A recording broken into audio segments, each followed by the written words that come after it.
नमस्कार दोस्तों। इस वीडियो में हम आधुनिक भारत से संबंधित महत्वपूर्ण प्रश्नों को कवर करवाएंगे जिनका लगभग सभी प्रतियोगी परीक्षा में आने की पूर्ण संभावना है। और साथ ही अगर आप जीके की फास्ट रिवीजन करना चाहते हैं तो हमारे चैनल को ज़्यादा से ज़्यादा सपोर्ट करें। आइए चलते हैं टॉपिक पे। पहला क्वेश्चन है, अमेरिका की खोज किसके द्वारा की गई थी? तो अमेरिका की खोज कोलंबस के द्वारा सन 1492 ईस्वी में की गई थी। नेक्स्ट है, वास्को डी गामा का भारत आगमन कब हुआ?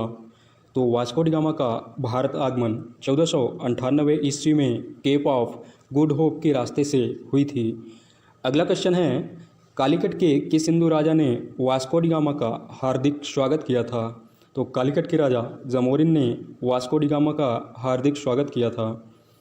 इसके अलावा जमोरिन ने वास्को डी गामा को जाते समय मसालों से भरा जहाज़ दिया था, जिसमें वास्को डी गामा को यात्रा व्यय निकालने के पश्चात 60 गुना अधिक लाभ हुआ था। अगला क्वेश्चन है, भारत पहुंचने वाला दूसरा पुर्तगाली यात्री कौन था?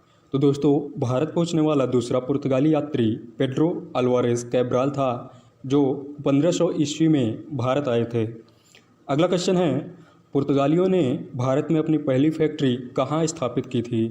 तो पुर्तगालियों ने भारत में अपनी पहली फैक्ट्री कोचीन में सन 1503 ईस्वी में स्थापित की थी तथा दूसरी फैक्ट्री कन्नूर में सन 1505 ईस्वी में स्थापित की थी।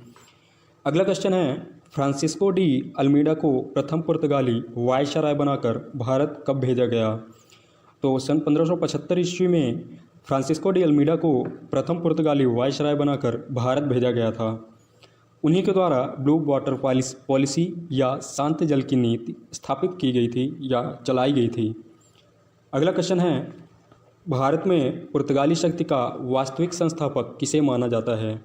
तो भारत में पुर्तगाली शक्ति का वास्तविक संस्थापक अल्बुकर्क को माना जाता है। नेक्स्ट है, भारत में प्रथम चर्च का निर्माण कहाँ किया गया? तो भारत में प्रथम चर्च का निर्माण गोवा में सन 1515 ईस्वी में किया गया था। नेक्स्ट है, पुर्तगालियों के द्वारा चलाई गई कार्टेज अरमेडा व्यवस्था क्या थी? तो इस व्यवस्था में कोई भी भारतीय या अरबी जहाज़ पुर्तगाली अधिकारियों के परमिट के बिना अरब सागर में नहीं जा सकता था। कार्टेज अरमेडा व्यवस्था यही थी। अगला क्वेश्चन है, प्रसिद्ध ईसाई संत जेवियर भारत कब आए थे? सन 1542 ईस्वी में पुर्तगाली गवर्नर मार्टिन डिसूजा के साथ संत जेवियर भारत आए थे। अगला क्वेश्चन है, भारत और जापान के बीच व्यापार प्रारंभ करने का श्रेय किसे दिया जाता है? तो भारत और जापान के बीच व्यापार प्रारंभ करने का श्रेय पुर्तगालियों को दिया जाता है। इसके अलावा पुर्तगालियों ने प्रिंटिंग प्रेस का आरंभ किया था। लीची, संतरा, काजू, मूंगफली, शकरकंद, बादाम तथा पपीता पुर्तगालियों की ही देन थी। अगला क्वेश्चन है, डच मूलतः कहाँ के निवासी थे? तो डच मूलतः नीदरलैंड के निवासी थे, जिसे हॉलैंड के नाम से भी जाना जाता था। अगला क्वेश्चन है, प्रथम डच यात्री कॉर्नेलियन हाउंटमैन भारत कब आए थे? तो प्रथम डच यात्री कॉर्नेलियन हाउंटमैन भारत में 1596 ईस्वी में सुमात्रा द्वीप, जो कि इंडोनेशिया में स्थित है, यहीं पे आए थे। अगला क्वेश्चन है, United East India Company of Netherland की स्थापना डचों के द्वारा कब की गई थी? तो यूनाइटेड ईस्ट इंडिया कंपनी की स्थापना सन 1602 ईस्वी में की गई थी। अगला क्वेश्चन है, सन 1605 ईस्वी में प्रथम डच फैक्ट्री की स्थापना कहाँ की गई? तो सन 1605 ईस्वी में मसूलीपट्टनम में प्रथम डच फैक्ट्री की स्थापना की गई थी। नेक्स्ट है, डचों के द्वारा चलाए गए स्वर्ण सिक्कों को किस नाम से जाना जाता था? तो डचों के द्वारा चलाए गए स्वर्ण सिक्कों को पैगोडा के नाम से जाना जाता था। अगला क्वेश्चन है, सन 1664 में औरंगजेब ने डचों को कितने प्रतिशत कर पर बंगाल, बिहार और उड़ीसा पर व्यापार करने का अधिकार दे दिया? तो औरंगजेब ने डचों को 3.5% वार्षिक चुंगी के कर पर बंगाल, बिहार और उड़ीसा पर व्यापार करने का अधिकार दे दिया था। अगला क्वेश्चन है, पुलिकट के स्थान पर नागपट्टनम को डच गवर्नर का मुख्यालय कब बनाया गया? तो सन 1690 ईस्वी में पुलिकट के स्थान पर नागपट्टनम को डच गवर्नर का मुख्यालय बनाया गया था। नेक्स्ट है, डचों और अंग्रेज़ों के मध्य बेदरा यानी कि बंगाल का युद्ध कब लड़ा गया? सन 1759 ईस्वी में डचों और अंग्रेज़ों के मध्य बेदरा का युद्ध लड़ा गया था। इस युद्ध में डच पराजित हुए और पराजय के उपरांत डचों की शक्ति भारत से समाप्त हो गई। अगला क्वेश्चन है, डचों की व्यापारिक व्यवस्था किस पद्धति पर आधारित थी? तो डचों की व्यापारिक व्यवस्था क्वार्टेल पद्धति पर आधारित थी। अगला क्वेश्चन है, सितंबर 1599 में लंदन में कुछ व्यापारियों ने लॉर्ड मेयर की अध्यक्षता में एक कंपनी का गठन किया।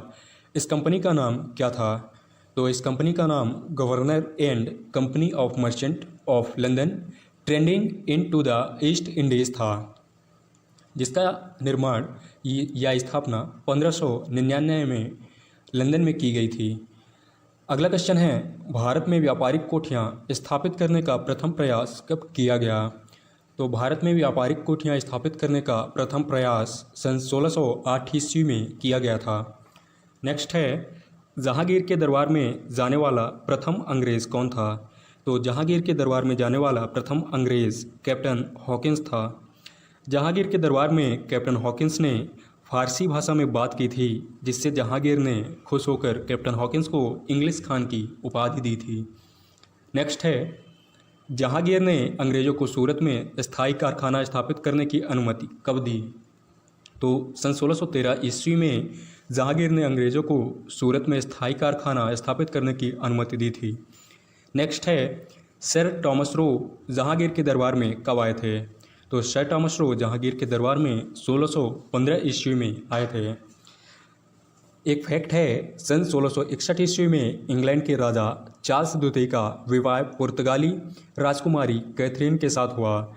इस अवसर पर पुर्तगालियों ने चार्ल्स द्वितीय को बम्बई दान में दे दिया था। अगला क्वेश्चन है, बंगाल में सर्वप्रथम अंग्रेज़ों को व्यापारिक छूट कब दी गई?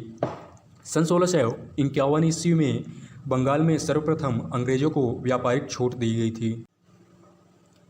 अगला क्वेश्चन है, सन 1680 ईस्वी में बादशाह औरंगजेब के द्वारा जारी किए गए फरमान का उद्देश्य क्या था? तो इस फरमान का उद्देश्य यह था कि चुंगी कर के लिए कंपनी के व्यापारियों को परेशान ना किया जाए। अगला क्वेश्चन है, सन 1717 ईस्वी में फर्रुखशियर के द्वारा जारी किए गए फरमान के 3 बड़े बदलाव क्या थे? तो ये 3 बड़े बदलाव, पहला है 3000 वार्षिक कर के बदले में कंपनी को बंगाल में मुक्त व्यापार करने की छूट मिल गई। दूसरा है 10,000 वार्षिक कर देने के बदले में कंपनी को सूरत में सभी करों से मुक्ति मिल गई थी। और तीसरा बड़ा बदलाव था, बम्बई में कंपनी द्वारा ढाले गए सिक्कों को संपूर्ण मुगल राज्य में चलाने की आज्ञा मिल गई थी। अगला क्वेश्चन है, डेनिश व्यापारियों ने सन 1620 ईस्वी में अपनी प्रथम फैक्ट्री कहाँ स्थापित की थी? तो डेनिश व्यापारियों ने 1620 ईस्वी में अपनी प्रथम फैक्ट्री त्रावणकोर में स्थापित की थी तथा दूसरी फैक्ट्री सेरामपुर में सन 1676 ईस्वी में स्थापित की थी। अगला क्वेश्चन है, फ्रांसीसियों की पहली कोठी किसके द्वारा स्थापित की गई थी? तो फ्रांसीसियों की पहली कोठी फ्रैंको कैरो के द्वारा सन 1668 ईस्वी सूरत में स्थापित की गई थी। अगला क्वेश्चन है, 1697 ईस्वी में डचों तथा फ्रांसीसियों के मध्य कौन सी संधि हुई थी? तो सन 1697 ईस्वी में डचों तथा फ्रांसीसियों के मध्य रिजविक की संधि हुई थी। इस संधि में डचों ने फ्रांसीसियों को पौंडीचेरी वापस दे दिया था। नेक्स्ट है आज का क्वेश्चन, जिसका जवाब आपको कमेंट बॉक्स में देना है। अंग्रेज सर्वप्रथम किस मुगल सम्राट के शासनकाल के समय भारत आए थे? इस वीडियो में इतना ही। वीडियो देखने के लिए धन्यवाद।